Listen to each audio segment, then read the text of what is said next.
আজকে যে ভিডিওটা করছি সেটা কর্মা থিওরির ওপর ভিডিও। তো তোমরা আমাকে যারা জিজ্ঞেস করেছিলে তাদের জন্য এই ভিডিওটা বানাচ্ছি। তো প্রথমে দেখো আমি একটা বালতি আঁকছি, আশা করি দেখতে পাচ্ছ। এটাকে বলে সঞ্চিত কর্মা।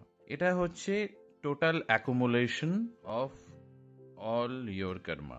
ঠিক আছে, এবার এটা থেকে কি হয়, তুমি এত জন্মে যা কর্মা করেছো সেটা সঞ্চিত কর্মা থেকে দেখা হয়, এবং সঞ্চিত কর্মা থেকে ধরো এক মগ, এই মগটা কর্মা নিয়ে তোমার এই জীবনটায় ঢেলে দেওয়া হলো, মানে এই জন্মের জন্য এই কর্মাটা বরাদ্দ হলো। এটাকে আমরা বলবো প্রারব্ধ কর্মা। প্রারব্ধ। এবার প্রশ্ন আসতে পারে যে প্রারব্ধ কর্মাটাই কি সব, তার মানে কি কোনো কিছুই করার নেই?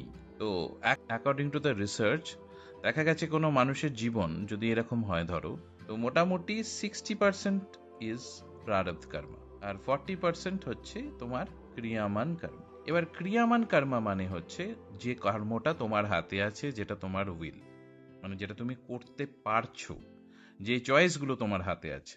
তো এইটা হচ্ছে 60%। যে হরোস্কোপ আমরা দেখি বা জ্যোতিষ দেখি বা চার্ট দেখি, সেটা হচ্ছে 60%, যেটা অলরেডি দেওয়া আছে।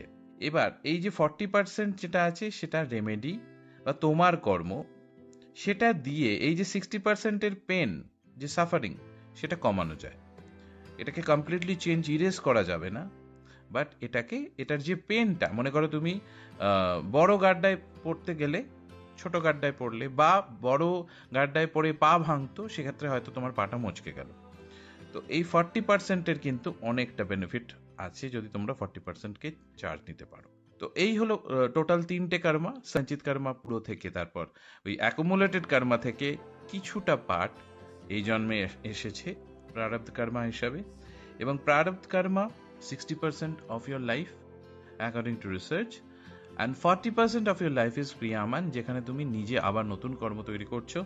এই যে এই ক্রিয়ামান কর্মাটা তুমি তৈরি করছো, এটা আবার গিয়ে সঞ্চিত কর্মাতে মিশে যাচ্ছে। তো এই তুমি ভালো করো খারাপ করো, তার উপর ডিপেন্ড করছে তোমার সঞ্চিত কর্মাতে কি জমবে। তো এইবার আমি আর একটা জিনিস দেখাচ্ছি, প্রথমে এটা মুছে দেবো। সেটা হচ্ছে, তোমরা অনেকে প্রশ্ন করো যে আমি এত ভালো, আমি সবারই ভালো করে বেড়াই, কিন্তু তবু আমার খারাপ হয় কেন? বা আমি ধরো আমি অন্যের উপকার করছি, কিন্তু all I get is bad words, that kind of experience, suffering.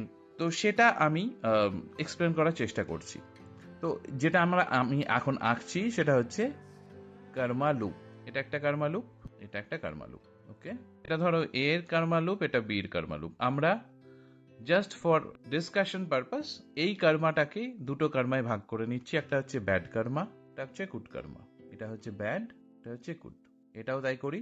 ওকে, এবার ধরে নিই বির বেশিরভাগ কর্মা হচ্ছে ব্যাড, এর বেশিরভাগ কর্মা হচ্ছে গুড, এবং সে গুড কর্মা করেই যাচ্ছে, এ ব্যাড কর্মা করেই যাচ্ছে। তো মনে করো এ গুড কর্মা করছে, তো এখান থেকে আরো গুড কর্মা আমরা ঢেলে দেবো। তার ফলে কি হবে, এই যে ব্যবধানটা সেটা কেটে যাবে, এবং এখান দিয়ে বেরোবে কি, ব্যাড কর্মা। ব্যাড কর্মার এক্সপিরিয়েন্স কি হয়, ব্যাড হয়। তো এ যত বেশি গুড কর্মা করবে, এর এক্সপিরিয়েন্স ব্যাড হবে, যতক্ষণ না এর এই ব্যাড কর্মাগুলোকে শেষ করতে পারছে, নিঃশেষিত হচ্ছে। সিমিলারলি যখন বি ব্যাড কর্মা করছে, এইটা দিয়ে ব্যাড কর্মা পড়ছে, এবং আগে তাহলে কি বেরোবে এখান দিয়ে, গুড, মানে যে গুড কর্মাগুলো সে করে এসছে, সেই গুড কর্মাগুলোর যে রেজাল্ট, সেই গুড কর্মার রেজাল্টটা সে প্রথমে পাবে যতক্ষণ তার গুড কর্মা আছে। তো এই কারণেই যখন তুমি খুব ভালো কাজ করো, সবারই উপকার করো, আগে তোমার এইগুলো ক্লিয়ার হয়ে যায়, ব্যাডগুলো ক্লিয়ার হয়ে যায়, যাতে পুরোটাই গুড হয়। আমরা কি করি, আমরা কোনো মানুষের ধরো দেখি যে সে সবারই ক্ষতি করছে বাইরে থেকে, এবং দেখি সে খুব ভালো ফল পাচ্ছে। আসলে আমরা হিউম্যান বিংস হিসেবে এতটাই জাজ করি, আমরা এইটুকু দেখি মানুষটার, দেখে এতটা জাজ করে নিই, তার পুরো লাইফটা জাজ করে নিই। হয়তো তার একটা ক্যারেক্টারিস্টিক খারাপ, কিন্তু তার পুরো লাইফটাকে আমরা জাজ করি, এবং জাজ করে ভাবি না এই মানুষটাই খারাপ, মানুষটাই বাতিলের দলে। অথচ যদি আমরা দেখি যে নিজেদের দিকে তাকাই, তুমি দেখবে যখনই কারোর দিকে তুমি আঙুল দিচ্ছ, তোমার 3টে আঙুল তোমার দিকে। নিজেদের দিকে তাকালে কিন্তু হাজারোটা কিন্তু তুমি নিজের মধ্যে খুঁত খুঁজে পাবে। কিন্তু এটাই হচ্ছে ফোকাস লাইফের, তুমি কার ওপর ফোকাস করছো।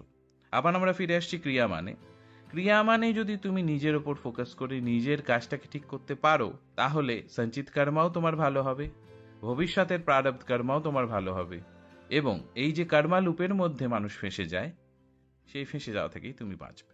আশা করি তোমাদের বোঝাতে পারলাম কর্মা লুপ, কর্মা থিওরি কিভাবে কাজ করে। ভিডিওটা ভালো লাগলে আমাকে জানাবে কমেন্টে, এবং যদি আর কোনো প্রশ্ন থাকে কর্মা নিয়ে আমায় করতে পারো। সবাই ভালো থেকো, সবার দিন শুভ হোক।